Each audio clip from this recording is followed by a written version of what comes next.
Hello, friends. Today we are going to discuss a very simplified view of structuralism, although you must understand that this critical theory has many profound layers. This lecture is meant to give you a very basic idea of this theory, but it is my honest advice that you must take up additional reading to develop a greater understanding on the topic. Now, this literary theory of structuralism appeared as a form of critical analysis in the 1950s,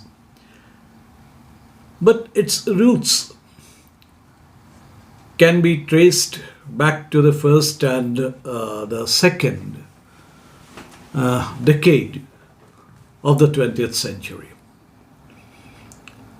Its originator, well, everybody knows, was Ferdinand de Saussure, and he was a Swiss.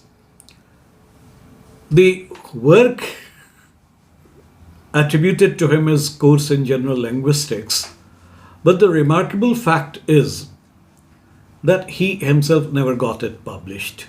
It was a compilation of the notes relating to his lectures at the University of Geneva between 1906 and 1911. The notes were collected by Charles Bailly and Albert Sachsenet, and they were published in the form of a book in 1916. Now, this book is considered to be the foundation of what you call structural linguistics. In Saussure's opinion, structuralism is the study of structures of texts. Text, as we know, is any original written or spoken piece.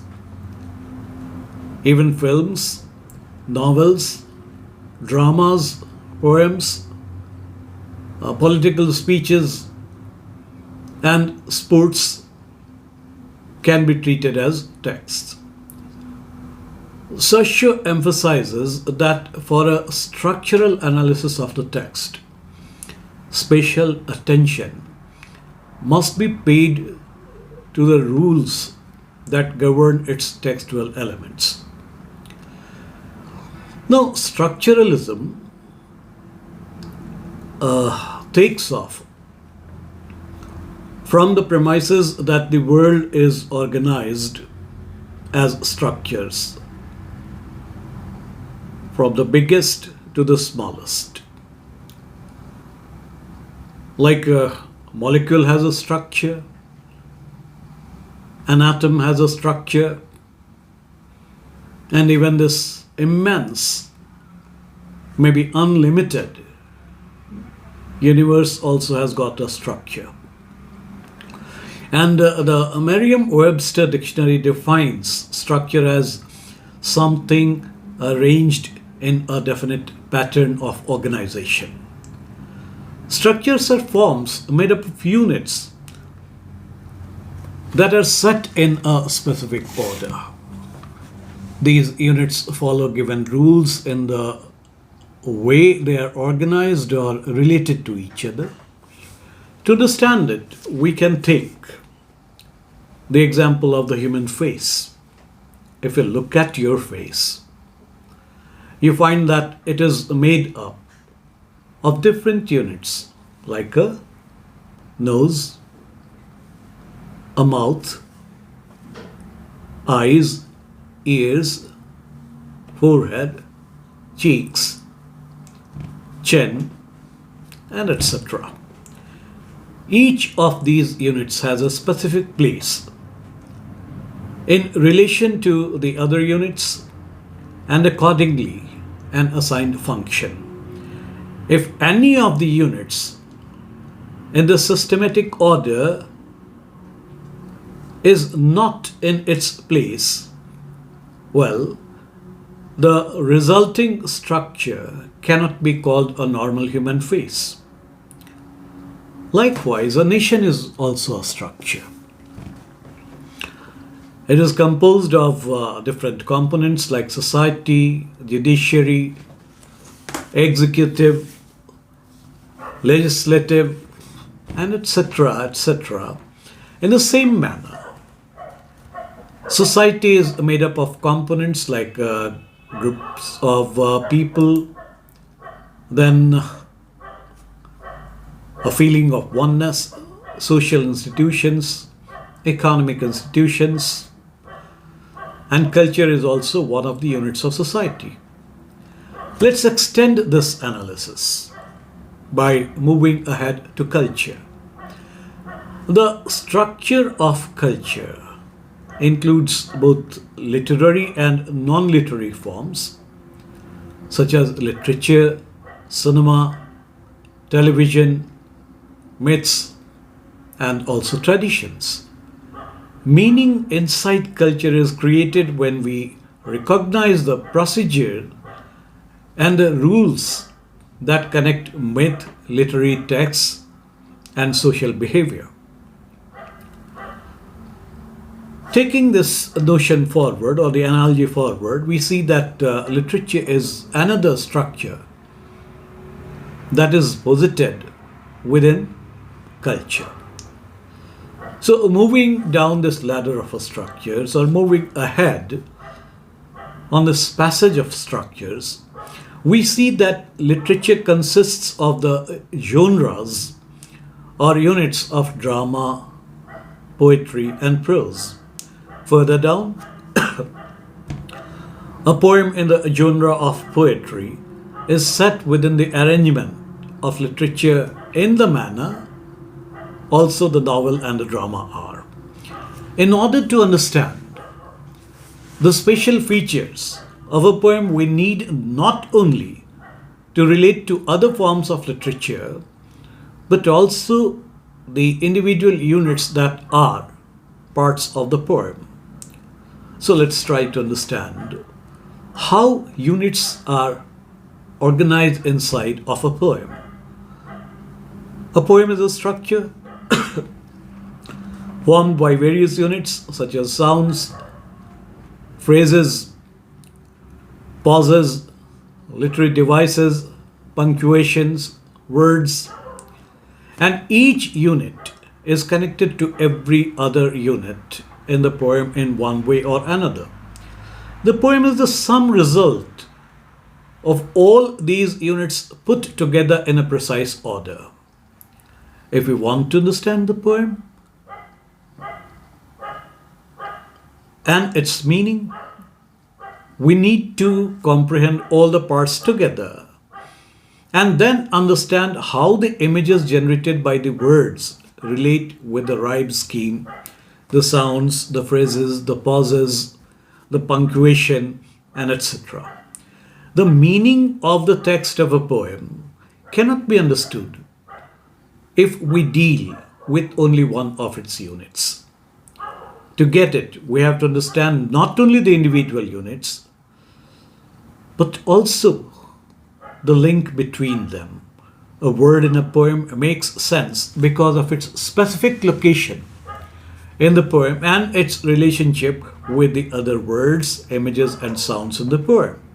In this way, we can see that the poem, which is a text, also has a structure. Now, Saussure based his theory on this very nature of language. It leads us to the basic assumption given by him that language too has a structure.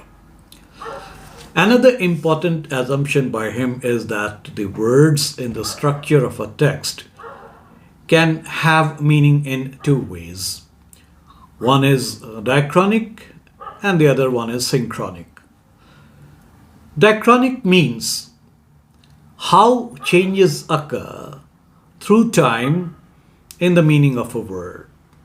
There are many words in any language whose meaning has changed over time. For example, we can take the word wench. In the earlier times, it meant a female child, but later on, its meaning changed to a female servant, and then to a woman who is supposedly loose of character. Similarly, if we take another word, that is handicap, it comes from the 17th century trade game hand in cap. But in the 20th century, it also came to mean a person suffering from some kind of disability. When we look at this kind of development or change in meaning over time, that is historically how a word has evolved, we get to the diachronic meaning. Now the other kind is the synchronic meaning. And the word synchronic itself, it means together. We can understand synchronic as at a particular point of time. For example, when we read a poem written in our contemporary times, the meaning of words has to be found in the context of the present time only, and then it would be the synchronic meaning. Similarly, if we read a poem that was written in the 14th century or maybe in the 15th century, a particular word in that poem might have a different meaning then. And in order to understand the meaning of the poem, we have to know what the word meant when the poem itself was written, whether in the 14th century or in the 15th century. That would be its synchronic meaning. So the synchronic and diachronic approaches concern not only words, but also a language as a whole. Synchronic linguistics deals with the structure of a language at a given point of time, and the evolution of a language or the diachronic study is made in what we call historical linguistics. So now that we have understood that language also has a structure, we will try to see what the important features or what the most prominent features of structuralism are. Now, Saussure takes into account three main features while analyzing language. And the first feature that he talks of, or the first thing that he talks of, that is, he splits language into two main components. The first component is a set of abstract and concrete rules that govern a language. Well, in a very diluted term, or if we give a very diluted name to it, we can say that it is the grammar of a language, perhaps. And this component has been called langue, Langue, langue, by Saussure. Now, what is the second component? The regular or day-to-day use of language, everyday use of language, which is based on langue. He calls it parole, P-A-R-O-L-E. The general meaning of parole is speech. Now, what I am actually doing is that I am trying to simplify the ideas given by Saussure, which are a bit more complex, and state that language goes beyond the speech circuit and the feedback loop and is actually a social phenomenon. You will have to look up these terms if you want a deeper understanding of language as a structure or the structural analysis of language. Still, we can realize the fact that we can use a language properly when we know the sets of rules or the principles that guide the language. In other words, the internalization of the sets, internalization of the sets of the rules is necessary for the practical use of a language. So this was the first feature that he has talked about, the first prominent feature. And the second one, when we come to the second one, Saussure says that we can understand the meaning of a word only when we compare and contrast it with other similar and dissimilar words. Once again, an extreme simplification of the feature, it will lead us to the notion that poetry is poetry because it is not prose, or that it is not drama. The most common example used to illustrate this idea, and you will find it in most of the explanations, is that although the words cat, rat, and bat are pretty close to one another in pronunciation and spelling, we recognize that a cat is a cat because it is not a rat or a bat or a hat. So the idea is that the meaning of a word is understood only when we see it in relation to other words. It also implies that the meaning of every word is dependent upon the meaning of other words in a specific structure. We can consider it as a binary contrast. That is, contrast between two things. Now the third thing, let's say that Saussure's third declaration about the nature of language is all the more interesting. He proposes that words and their meanings are not inherent, but created artificially and arbitrarily. Now, what does he mean by that?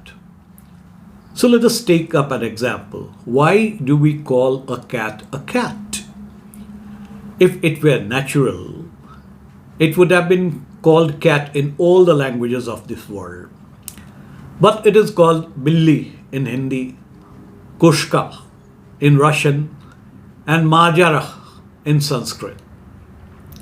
It means that, or maybe that the first time a cat was called a cat in English or in its parental language, it was without any rhyme or reason. Someone saw the creature and called it cat, and other persons followed him, and gradually everyone started calling this creature cat. That is to say, words and meanings are created through repeated use and through conventions.